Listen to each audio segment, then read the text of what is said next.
Hello guys, and welcome to another video. Today is quite a beautiful day out here. Got the sun shining and temperatures are in the 50s, so it's really beautiful. Good thing is that we had some strong winds over the past 3 days, so the ground is quite dry out here, so we don't have mud, which is something I truly appreciate. All right, let me turn off this engine and we can go ahead and talk a little bit more. Alrighty, that works. I appreciate the silence. So the thing I want to share with you guys today is what you need to do to get your Roxor ready for the season. If you use it seasonally, let's say when it's spring and summer, fall, and then you keep it in storage for winter. And this would apply mostly to guys in the colder climates without a cab. It could also apply to you down south if you have like a seasonal vacation home, or you just don't feel like driving it when it's raining or in other inclement weather. So these are just a few things I do to get my Roxor ready for the, for the good weather, for the year, for the driving season, whatever you want to call it. So the first things first, I usually would start with washing the Roxor.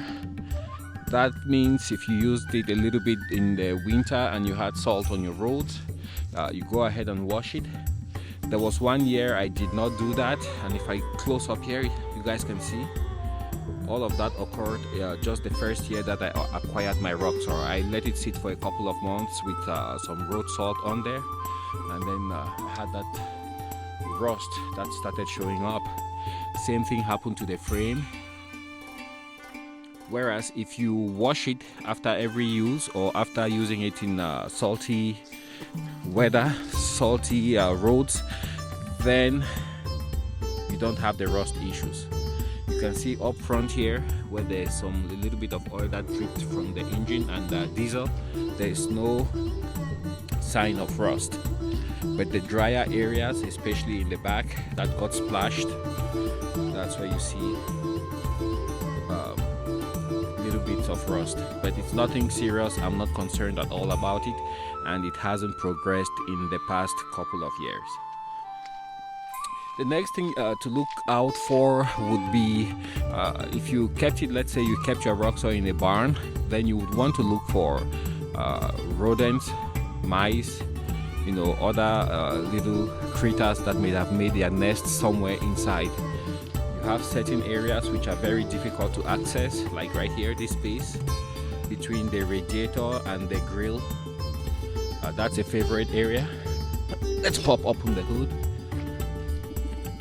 I haven't washed my Roxor yet this year, so bear with me. Let's go ahead. I'll hold that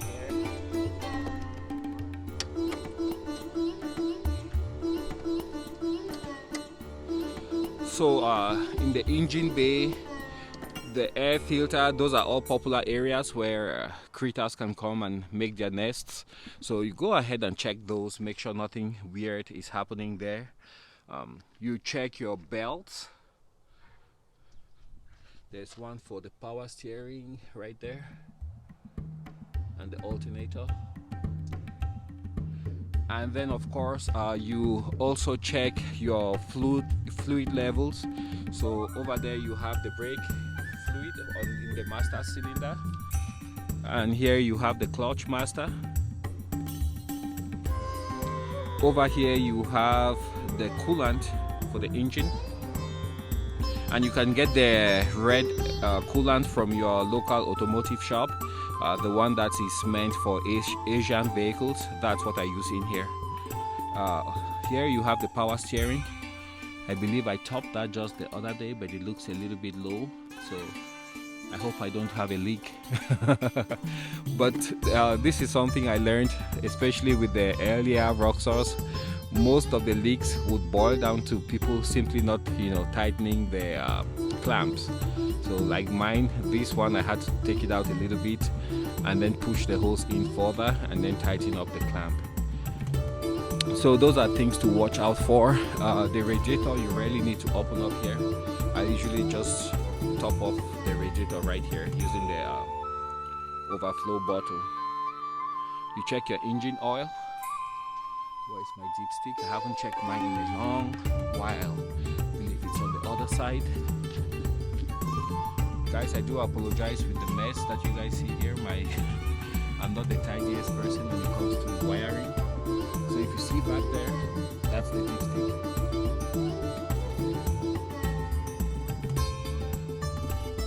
For the engine oil. If your Roxor is dead, this is just something I haven't experienced yet.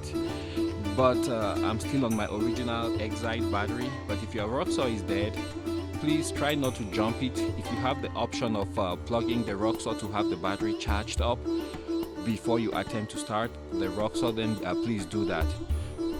I understand that if you try to jump start the Roxor using another vehicle, you might end up destroying your instrument cluster.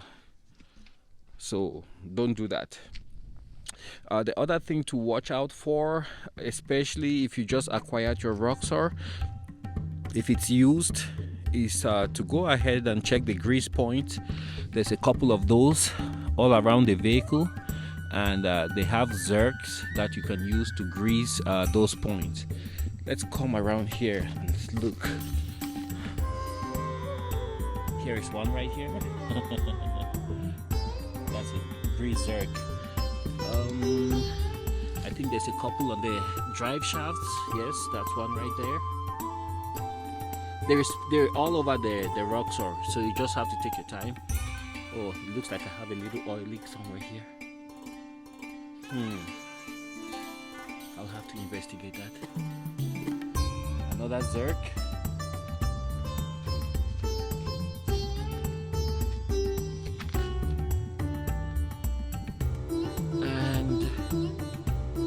There's one right there for greasing the wheel bearings right there. It's a little hidden. And you can also check the quantity of oil you have in your axles.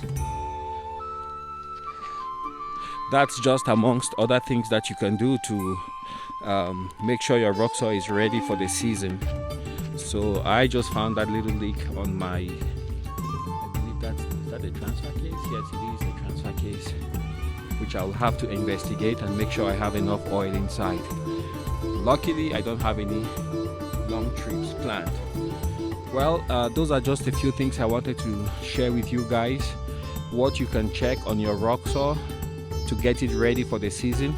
And the major takeaway would be probably, in case your battery is dead, please don't jump start your Roxor. Plug it in, have it charged slowly, and then start the Roxor as you would normally. I don't know about pushing and letting go of the clutch to start the vehicle. It's been a long time since I see somebody do that, but that could probably work. Okay, let's get that on there. Let's get this on here. All right, let's jump inside and go for a quick ride.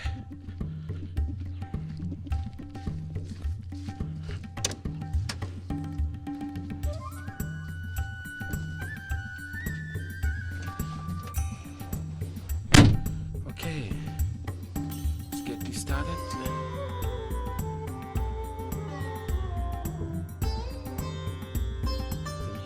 Fuel pump priming.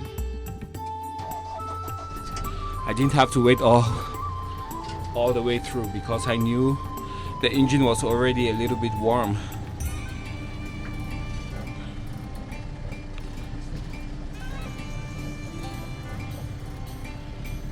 I'm actually impressed that my battery from 2 years ago is still working.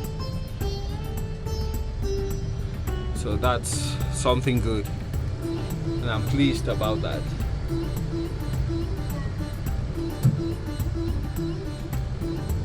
Let's take a turn here.